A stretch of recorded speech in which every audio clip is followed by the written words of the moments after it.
It's Petey with the All Utah Hockey Podcast here for the morning breakdown after the Utah Hockey Club's lost to Alexander Ovechkin and the Washington Capitals 6-2 at the Delta Center, finishing off this homestand with two consecutive losses. Hey, but there were some good things. So let's go to the breakdown. First, we talk about it a lot about Utah getting to the net. They get the first goal of the game by doing just that. They do some good things here.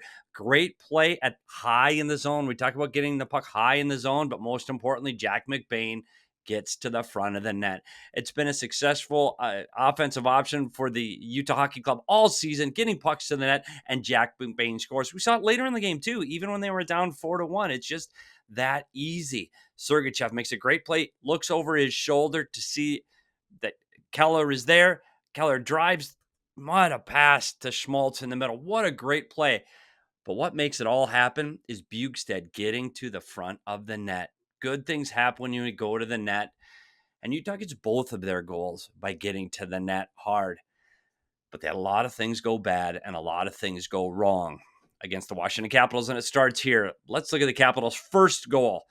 As Maverick Lamoureux goes back to get the puck, the rookie defenseman does a cardinal sin. You can't throw the puck up the middle of the ice blind. I know he wanted Carcone to get to this puck, but it surprised Carcone. He can't reach it. And unfortunately, Strome's able to make the play and get this one off of the back of Connor Ingram. Ingram would love to replay that one and have that one back. And Washington gets on the board, but right off the face-off, right off the next face-off, there's a play, great play, but Utah breaks it up at the blue line. Well, no, the puck bounces into the middle of the ice, and that changes the whole play. And what makes this play? It's the little things. Nick Bukestad falls at the blue line, and when he falls, it allows his man to beat him to the net. And then you go to the play, Mata can't beat his man around the corner, pass goes to the net, and all of a sudden, it's 2-1. And the third goal again, it's just a little mistake. It's the little things that add up. The communication between Ingram and Sergachev. Quick, easy play, and then Utah's out of the zone. But they miscommunicate, they bobble the puck, and now it's a turnover. But Bukestad and Schmaltz, they're not ready to defend. They can't. They're thinking they're on the way out this way. So it's not their fault. They're thinking they're going the other way. But what happens? You leave Alex Ovechkin this much room in the middle of the ice. And when you give one of the greatest shots in the league that much time, it's now 3-1. Then what happens next? Well, Maverick Lamoureux again with a penalty, reaching in, hooking, has to take that call as the player's driving the net with a great scoring opportunity. But while he's in the box, it's Alex Ovechkin again from his office, his favorite spot. And now it's 4-1.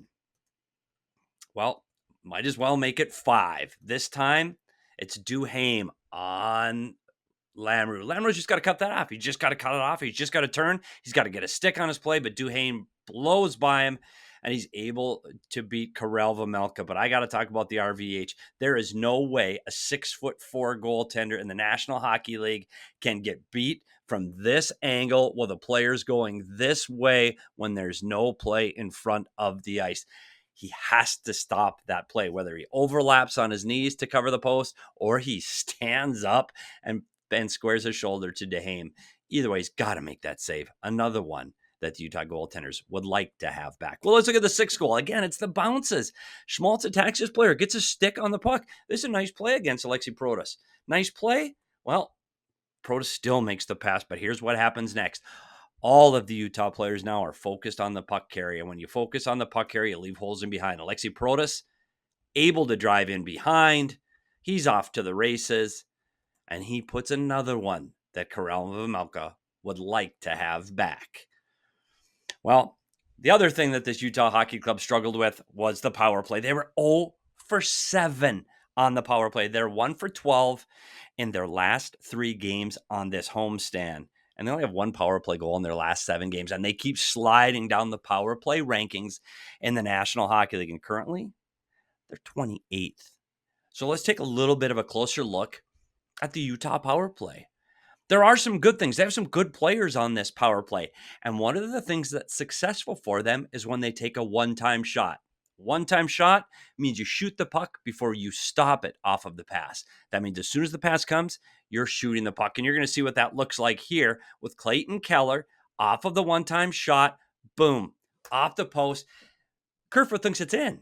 That's how close they were to getting a goal on the power play.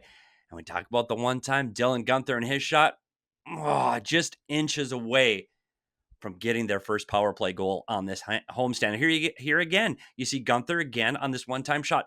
The one thing, as this pass is coming, the player has to know down low that he's got to get to the front of the net if he wants to get tips, screens, and rebounds. Kerfoot's got to get his body to the front of the net as that pass is coming. He doesn't do that, so he's not there for any tips or screens in front of the goaltender.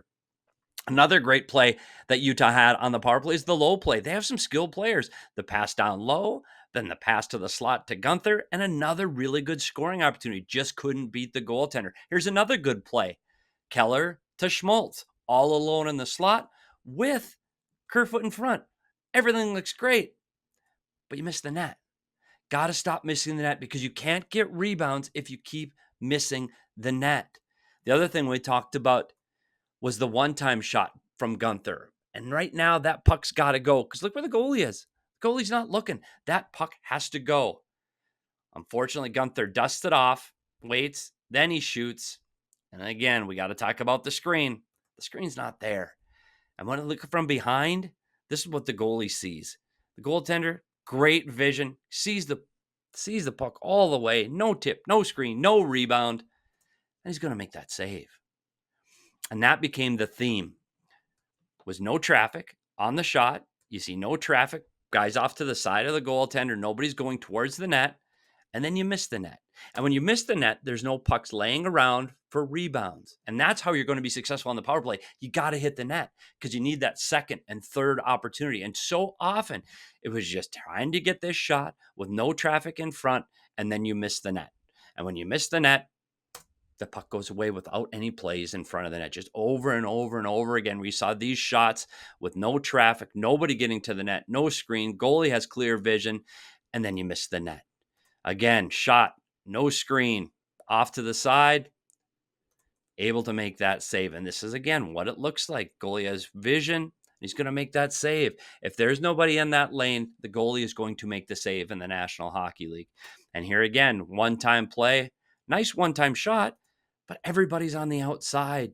So there's no rebounds and there's no second chance opportunities. We talked about how these top players on this team, Schmaltz and Keller, are thinking pass first. They love passing to each other. They make great plays to each other. But look at this pass. Schmaltz looks, he sees Keller. He wants to get Keller the puck.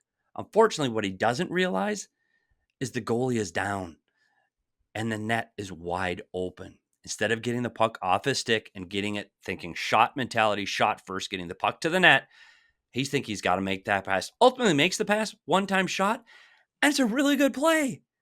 And it hits Kerfoot. The goalie's down and out, and he hits Kerfoot.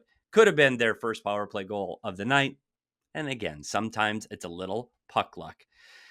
And lastly, there's execution. You got to execute. Where's the play? One-time shot. You got somebody in front of the net. Nope. Try to get it through a stick, and the puck goes the other way. You're going to see it again. Trying to make a play here. Where's the play? Shot at the net with traffic. Instead, try to go through all of these sticks. Can't execute. Here again. Puck comes to Guenther. He makes a pass into the corner because he thinks this player's standing there instead of driving. No execution, no communication, and now the puck's going back the other way. And another thing on this power play, on the second group, they've got to find a way to get to the inside. And we talk about scoring from inside of the ice. Nobody gets to the inside. Cooley, Krause, they're on the outside. Can't score from there. And they turn the puck over, and it goes back the other way. Here's what they need to do now. When you're struggling on a power play, you need to simplify it. And what does that mean? That means shots from the defenseman with traffic in front of the net, and you have to hit the net so you get some kind of rebounds. You're going to see it again. Shot, traffic, rebounds.